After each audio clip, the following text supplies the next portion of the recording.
네, 오늘은 사사기 마지막 부분입니다.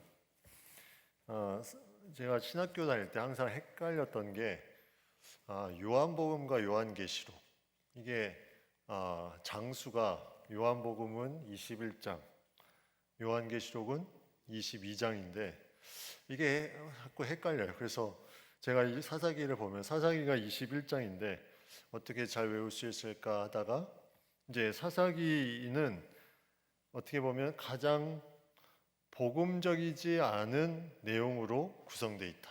이게 복음적이지 않다는 것은 성경이 복음적이지 않다는 게 아니라 죄를 계속해서 범하는 내용이 이 사사기에 많은 반면에 성경이 21장으로 된 것이 사사기와 요한복음인데 요한복음은 가장 복음적인 내용으로 구성되어 있다.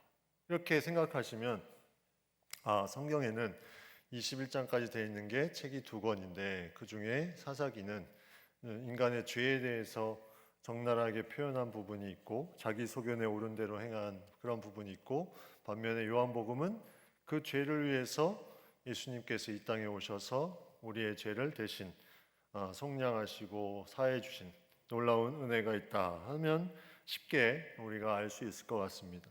오늘 사사기 21장은 사실 이 내용만 보면 한 지파 살리기 프로젝트입니다. 한 지파 살리기 프로젝트.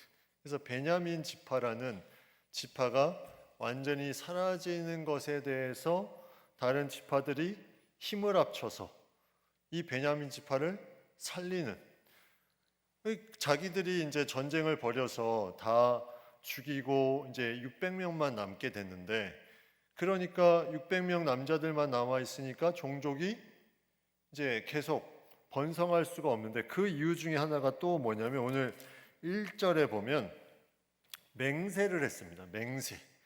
여기에 보면 우리 중에 누구든지 딸을 베냐민 사람에게 아내로 주지 아니하리라 하였더라. 언제?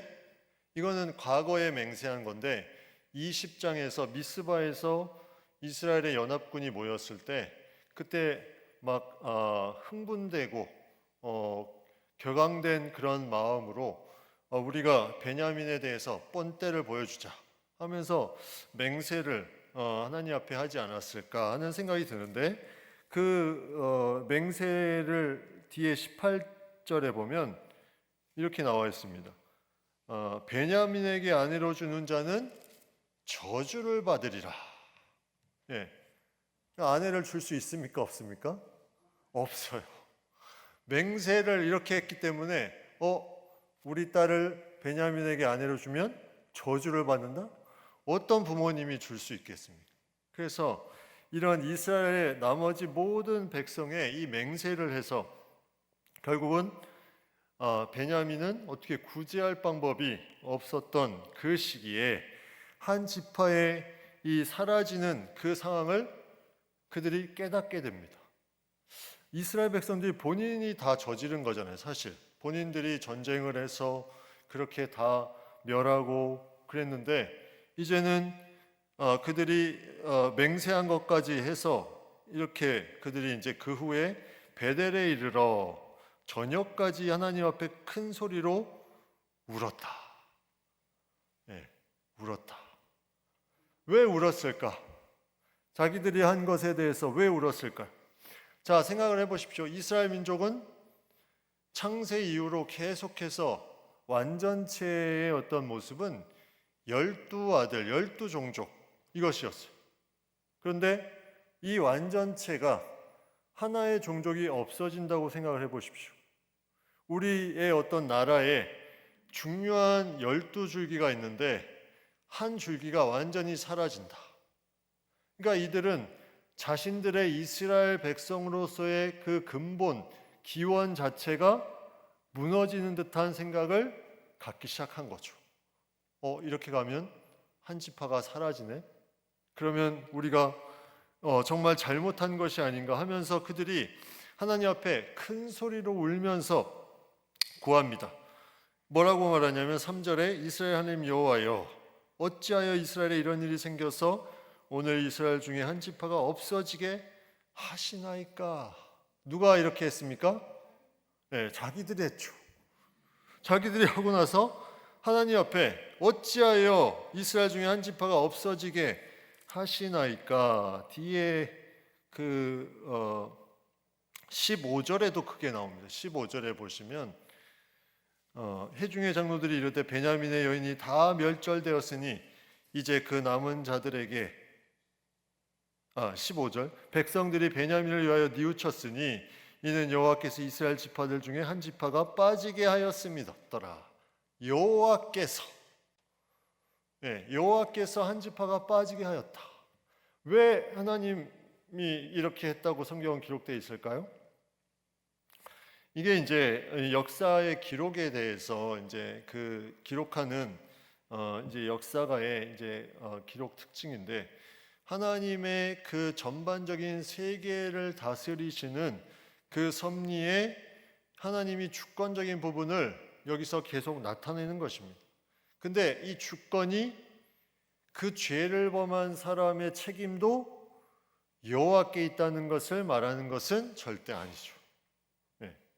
그렇게 생각하면 인간이 죄를 범할 때마다 다 하나님 책임이다, 이렇게 지금 해석을 할 수 있기 때문에 오늘 이 말씀도 이 본문만 보면 우리가 그렇게 잘못 해석을 할 수가 있어요.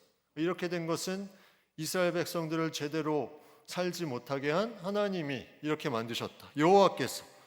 이 이스라엘 백성들도 그렇게 지금 간구하잖아요. 왜 이렇게 한 지파가 없어지게 했습니까? 본인들이 다 해놓고 그렇게 이제 하는 그런 부분에 있어서의 그런 이 전반적인 이 역사가의 책임에 대한 부분에 하나님께 돌리는 것이 아니라 전반적인 하나님의 이 땅을 다스리는 섭리의 중심이 있는데 그 책임은 분명히 이것을 행한 사람에게 있음을 이 말씀에서 보여주는 것입니다. 그래서 이들이 무엇을 했냐면 이튿날에 백성이 일찍이 일어나 제단을 쌓고 번제와 화목제를 드렸다. 이 베냐민과의 전쟁을 앞두고 이스라엘 백성이 전쟁에 2번 지고 나서 한 행동이 있습니다. 그게 바로 오늘 이 4절과 똑같은 행동을 했어요. 20장 그게 앞에 26절에 나오죠. 20장 26절. 똑같이 행동을 했습니다. 번제와 화목제를 드렸습니다. 금식하고 번제와, 이제 금식했다는 말은 여기에는 없지만, 자, 그러면 한번 생각을 해보십시오. 똑같이 했는데 2번 패하고 승리했습니다. 그러면 이 어려운 상황에, 베냐민 지파가 멸절하는 어려운 상황에 이스라엘 백성들 뭘 생각할까요? 그때 2번 패했는데 번제와 화목제 드리면서 나아갔더니 승리했어.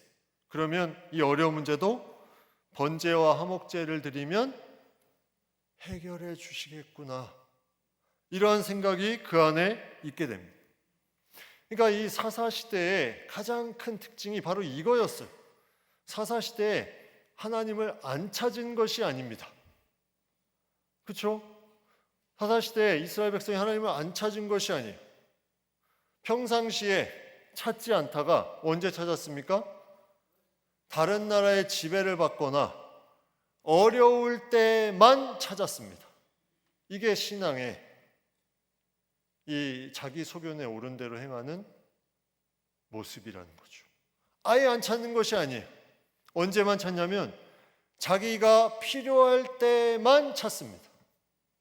이스라엘 백성이 이번에도 그때 전쟁에서 2번 지고 찾으니까 승리했다. 이번에도 동일하게 이 베냐민 지파를 살리기 위해서 찾자.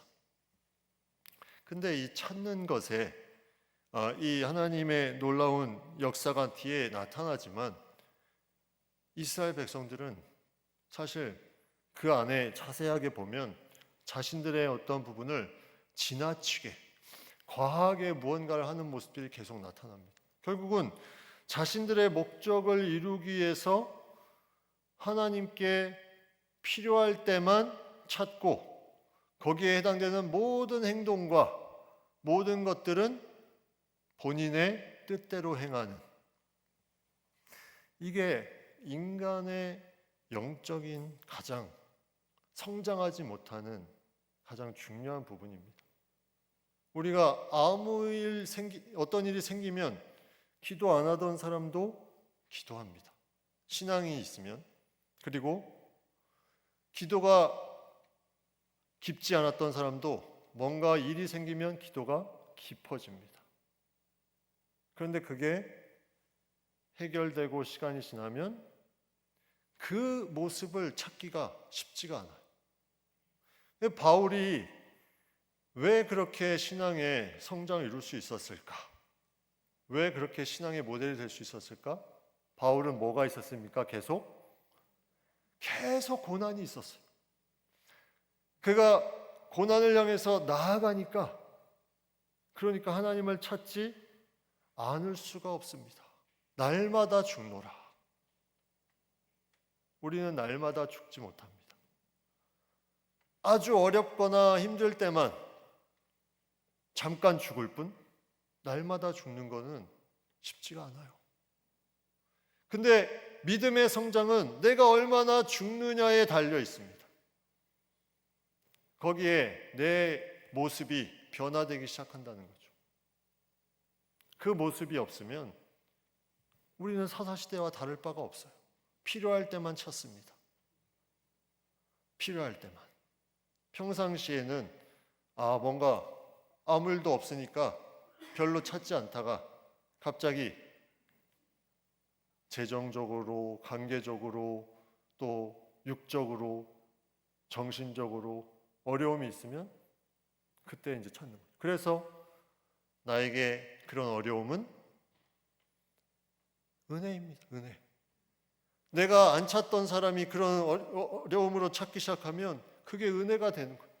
왜? 내 영이 다시 살아나니까. 이스라엘 백성들은 계속해서 그러한 인생을 살았어요. 사사시대. 필요할 때만 다른 나라의 지배를 받고 또 전쟁을 앞두고 또 오늘 이렇게 베냐민을 살리기 위해서 무언가를 계속해서 그들이 필요할 때만 찾으면서 나아갔습니다. 그것을 통해서 하나님이 이스라엘 백성들에게 무언가 지혜를 주셨는지, 그들이 또 무언가 떠올리는 것이 있었는지, 그 방법이 이제 5절 말씀에 나오는데, 이제 미스바에 다 와서 전쟁을 준비하고 그때 맹세를 했는데, 그때 맹세할 때 없었던 종족 지파가 있었으니 그 지파가 바로 길르앗 야베스였습니다. 길르앗 야베스는 에덴 동편에 있는 지파인데, 그 에덴 동편에 있는 그 지역에 성읍을 둔 종족이죠. 그래서 그 길르앗 야베스가 이제 이 모든 것에 대해서 무언가를 해결해야 되는 그런 상황에서 이제 이 이스라엘 백성들이 예배 후에 저들이 생각나서 그들을 향해서 무언가를 이제 하게 되는. 이제 이 부분이 이제 얼마나 지나치게 가하게 했는지를 한번 성경에서 보십시오. 이제 이스라엘 사람들이 어떻게 했는지 오늘 말씀해 보면 이제 6절과 뒤에 이제 보시면 뒤에도 16절에도 나오는데, 백성들이 베냐민을 위해서 뉘우쳤으니 이렇게 나옵니다. 뉘우쳤. 6절에도 나오고, 뉘우쳤다는 말은 이제 그들이 뭔가 이 세번역 성경으로 보니까 치근한 마음이 들었다. 베냐민 자손 치근한 마음, 뭔가 안타까운 부분이 그 가운데 일어난 거죠. 한 지파가 끊어짐으로 인해서 안타까운 마음이 일어나서 이제 그 지파를 위해서 우리가 어떻게 해결을 할까, 여기에 대한 부분에 계속해서 지혜를 구하다가 이제 길르앗 야베스라는 이제 종족이 생각나면서 거기에 대해서 이제 나아가는 부분이 8절부터 나옵니다. 길르앗에서는 한 사람도 진영에 이르러 총회에 참여하지 아니하였으니. 자, 그러면 이 맹세대로라면 맹세한 사람이 아내를 주면 저주를 받으니까 길르앗 야베스 사람들은 맹세를 안 했단 말이죠. 근데 중요한 건 이 맹세를 아는 그 민족은 어떻게 되냐면 그 뒤에 이제 보시면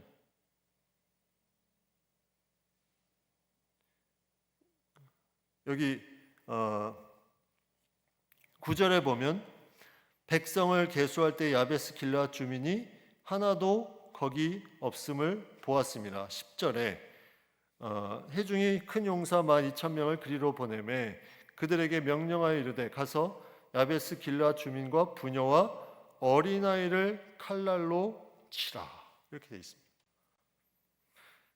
자, 이제 이거에 대한 부분이 이제 약간 우리가 잘 봐야 되는데, 전체가 미스바에서 모였을 때 이 길르앗 야베스 주민이 오지 않았습니다. 그러면 거기에 대해서 하나 되지 못함으로 인해서 무언가 거기에 대해서 심판을 하는 부분들을 생각해 볼 수가 있죠. 그래서 여기에 대해서 이제 함께 하지 않은 사람들, 그 내용이 5절에 나옵니다. 5절에 뭐라고 나오냐면 미스바에 와서 여호와 앞에 이르지 아니하는 자는 반드시 죽일 것이라. 미스바에 와서 여호와 앞에 이르지 아니하는 자는, 그러니까 총회에 참여한다는 것은 성인 남자, 군사에 해당되는 성인 남자, 싸움에 들어갈 사람, 이 사람들이 이르지 아니하는 자는 반드시 죽일 것이라 하면서 전체가 다 모이라고 했는데, 이것도 또 하나의 맹세였죠. 근데 길르앗 야베스 사람들이 모이지 않아서 그들을 죽이는데, 아까 읽은 10절에 보면, 여기 보면 길르앗 주민과 부녀와 어린아이를 칼날로 치라. 이들이 진멸할 대상이 어디까지 확장됐냐면 부녀와 어린아이를 칼날로 치라 하면서 이들이 이제 결정하고 큰 용사 12,000명을 그리로 보내면서 이걸 명령한 거예요. 이거는 한 민족에 대한 살리는 프로젝트를 하면서 한 민족을 또 멸절하는 일을 행하고 있는 겁니다. 길르앗 야베스란. 그래서 11절에 너희가 행할 일은 모든 남자 및 남자와 잔 여자를 진멸하여 바칠 것이니라 하였더라 하면서 그들이 여기 나와 있는 젊은 처녀 400명, 그 길르앗 주민 중에 이제 결혼하지 아니한 기혼한 모든 여자, 그리고 어린아이, 남자와 잔 여자 모두 진멸하고 처녀들만 남겼는데 그 중에 400명을 이제 준 거죠. 베냐민 지파에. 그러니까 이 이스라엘 백성들의 자기 소견대로 행하는 부분이 이런 식이었어요. 필요할 때는 하나님을 찾습니다. 근데 그 구체적인 방법은 알아서 행하는 거예요. 그냥 죽이고 싶으면 죽이고, 자신들이 뭔가 복수당할까 봐, 그런 부분들이 또 염려될까 봐 모든 남자, 필요한 사람만 빼고 다 죽여버리는 이런 부분들이 계속해서 반복됩니다. 근데 이제 길르앗 야베스 거민은 그러면 어떻게 됐냐? 이게 또 궁금하죠. 근데 나중에 이 길르앗 야베스는 종족이 유지가 된 모습이 사무엘상 11장에 나옵니다. 거기에 이제 암몬 자손들이 길르앗 야베스에 공격하러 들어와요. 거기서 길르앗 야베스 사람들이 굴욕적인 부분을 당합니다. 어떠한 부분이냐면 이제 길르앗 야베스가 암몬이 강하니까 우리와 언약해서 우리를 좀 살려달라, 우리가 말을 듣겠다, 섬기겠다 했더니 암몬 사람들이 뭐라고 말하냐면 너희 오른눈을 다 빼어주면 너희와 언약하겠다. 얼마나 모욕적인 말입니까? 그래서 그때 길르앗 야베스의 그런 모욕을 듣고 이거를 이제 길르앗 야베스가 이스라엘 백성에게 또 퍼뜨립니다. 그때 사울이 이제 백성을 모아서, 이제 그 이스라엘 초대 왕이었던 사울이 백성을 모아서 연합 작전을 또 해서 암몬을 몰아냅니다. 그러니까 이때는 연합 작전에 참여하지 않았던 길르앗 야베스가 그것에 대한 맹세대로 심판을 받았는데 나중에 사무엘상에서는 본인들이 어려움에 처해서 이제 사울을 통해서 그들이 이 어려움을 이겨낸 이 역사가, 그러니까 계속 이렇게 뭔가 자신들이 못했던 부분들을 다시 누군가를 통해서 도움을 받는 것을 통해 해결을 받는 이런 역사가 계속 흘러가는 거죠. 아무튼 길르앗 야베스는 살아납니다. 이때는 이러한 부분에 이제 심판을 또 이런 어려움을 겪었지만 결국 400명을 이제 베냐민 사람에게 주는데, 이제 도망친 사람이 몇 명이었냐면 사사기 20장 47절에 보면 베냐민 사람 600명이 광야로 도망하여 림몬 바위에 이르렀다. 4달을 지냈다. 그래서 거기에 있는 600명이었는데 400명을 주었으니까 몇 명이 모자랍니까? 200명이 아직 모자라요. 근데 이거를 뭐 다 줄 필요는 있었는지 모르겠지만 아무튼 200명을 또 채우기 위해서 이들이 또 무언가 생각을 하는데, 그 생각이 뭐냐면 베냐민 사람을 다시 진영으로 다 이제 오라고, 원래 자신들의 진영으로 가라고 하고 거기에 400명을 주고 나서 이제 실로에서 뭐가 있었냐면 여호와의 절기, 명절이 있었습니다. 오늘 말씀에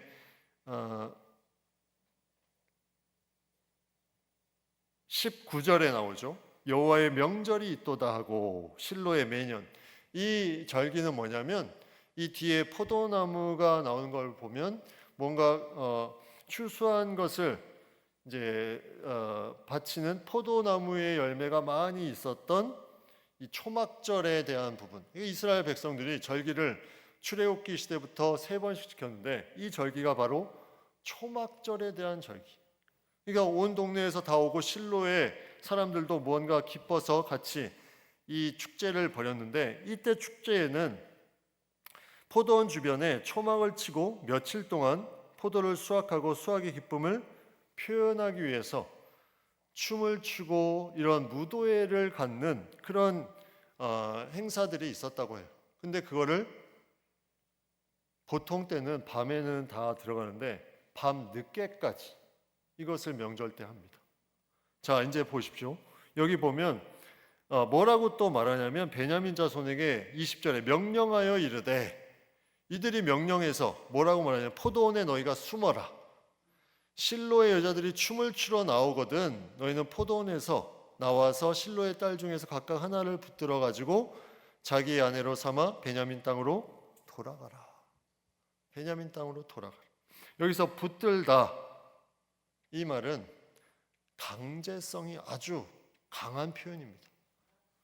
네. 붙들어 가지고 그냥 포대기로 싸라, 이런 표현으로도 생각할 수 있을 정도로 뭔가 데리고 가서 강제적으로 아내를 삼으라. 누가 누구에게? 이스라엘 백성이 베냐민에게. 왜 이렇게 강하게 말했습니까? 무슨 이유일까요?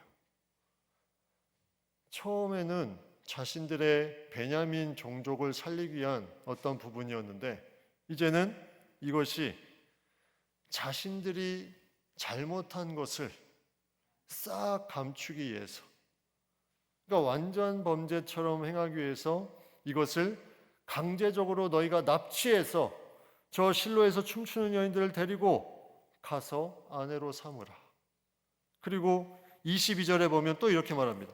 그 여자들의 아버지나 형제가 와서 시비를 걸면 우리가 이렇게 말을 해주겠다. 그들이 전쟁할 때 그들의 아내를 얻지 못하였는데 너희가 자의로 준 것이 아니라, 왜냐하면 자의로 주면 어떻게 됩니까? 맹세를 어기는 거죠. 저주를 받는 겁니다. 자의로 준 것이 아닌 것이니 너에게 죄가 없을 것이라. 누가 죄가 없을 것이라고 말합니까? 이스라엘 백성. 본인들이 정하고 본인들이 맹세한 것을 지키면서 그 맹세한 것을 어기는 것에 죄가 없음을 본인들이 선포합니다. 이런 식으로 이스라엘 백성이 계속 살았던 거예요. 사사시대. 자신들의 모습을 계속 필요할 때만 하나님을 찾고 이 모든 행함을 통해서 하는 일은 본인이 죄사함의 권세까지 그들이 행세를 하는 이런 사사시대. 이것이 악함이죠. 이게 악함입니다. 다른 게 악함이 아니라 완전히 하나님을 안 찾는 사람은 믿지 않는 사람이에요. 근데 믿음에도 불구하고 하나님의 백성임에도 불구하고 필요할 때만 찾고 그리고 거기에 대한 무언가를 얻었으면 그 구체적인 것을 하나님의 말씀대로 살아야 되는데 자기의 뜻대로 다 행동을 합니다. 거기에 옮겨 다니면서. 이게 악한 거예요. 다른 게 악한 게 아니라 하나님의 백성으로서. 그래서 그들의 모습에 이제 뭔가를 다 해결한 듯이 이제 그렇게 되니까 베냐민 자손도 그들을 200명이 아내로 붙들고 각 지파로 가서 살고 이제 이들도 24절에 보면 그때 이스라엘 자손이 그곳에서 다 각각의 지파로 돌아갔다. 자, 뭔가 잘 해결된 것 같죠. 이제 베냐민 지파도 종족대로 다시 살게 되고 이스라엘도 이걸 해결했으니까. 그런데 마지막 절에 하나님이 강하게 다시 말씀합니다. 그때 이스라엘의 왕이 없으므로 사람이 각기 자기의 소견에 옳은 대로 행하였더라. 이게 앞에 17장에 나오는 내용이죠. 사실 왕이 없으므로 이런 내용은 앞에 12사사 시대에는 등장하지 않습니다. 17장에 미가의 집에 제사장을 강제로 들여서 자기의 우상을 섬기게 하고 또 단지파가 그 제사장을 신상과 함께 빼앗아가고 이런 부분에 왕이 없다는 표현이 이제 나오고 그 다음에 19장부터 나오는 이 레위 지파의 그런 자신이 첩을 얻고 그 첩이 행음해서 집을 나가서 찾으러 오는 가운데 베냐민의 불량배들에게 이 첩을 내어주고 죽게 되고 베냐민 사람이 그 불량배들을 내어주지 않고 전쟁을 벌이게 돼서 이 상태까지 오게 된 그 모든 모습에 이스라엘의 왕이 없으므로 자기 소견에 옳은 대로 행하였다. 결국 여기서 말하는 왕이 없음은 무엇을 말하는 것일까?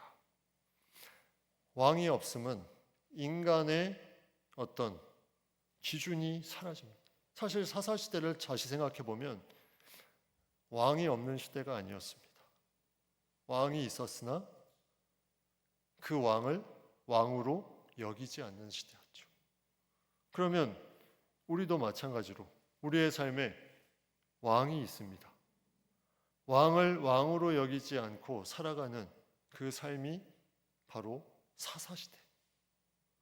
왕을 왕으로 여기지 않는 시대.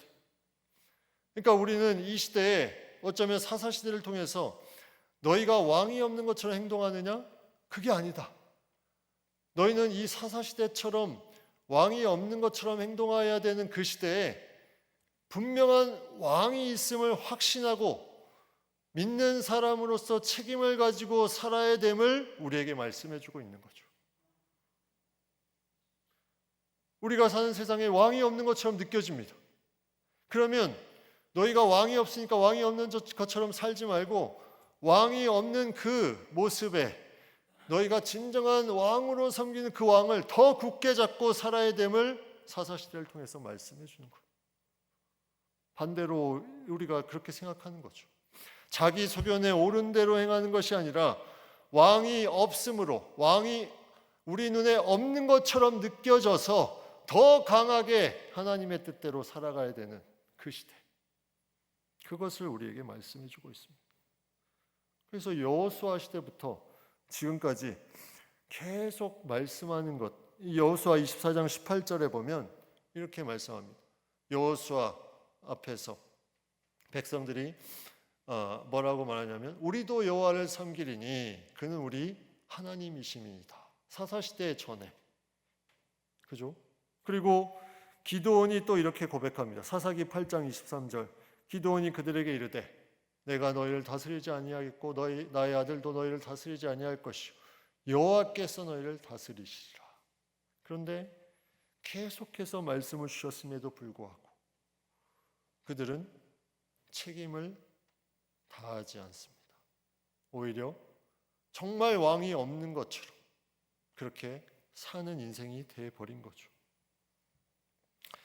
그래서 마지막 사사인 사무엘 시대에 하나님이 강하게 말씀하신 내용이 사무엘상에 나오는데, 거기에 사무엘상 8장 7절 말씀에 여호와께서 사무엘에게 이르시되 백성이 내게 한 말을 다 들으라. 이는 그들이 너를 버림이 아니요 나를 버려 자기들의 왕이 되지 못하게 함이라. 자, 사사시대 이후에 왕을 세웁니다. 왕을, 진짜 왕을. 근데 사사시대에 저렇게 마음대로 살아가는 사람들, 정말 왕이 있음에도 불구하고 자기 뜻대로 사는 사람들, 하나님이 이 말씀을 하면서 얼마나 안타까웠을까요? 내가 진짜 왕인데 저들이 왕을 찾는다. 죄를 범하면서 자기들의 소견대로 행하면서 왕을 찾습니다. 그래서 하나님이 그거를 허락해 주시는 거예요. 이게 정말 하나님의 사랑입니다. 그들이 깨닫지 못하니까 이렇게라도. 디모데후서 2장 13절에 우리는 미쁨이 없을지라도 주는 항상 미쁘시니 자기를 부인하실 수 없이. 하나님은 사랑이시다. 하나님은 신실하신 분, 언약을 지키시는 분. 그래서 그거를 지키지 않을 수가 없어요. 백성들을 사랑하지 않을 수가 없습니다. 계속해서 자기를 부인하는 이스라엘 백성을 사랑하지 않을 수가 없는 하나님. 그것이 예수님을 이 땅에 보내주신 놀라운 사랑으로 확증하신 것 아닙니까?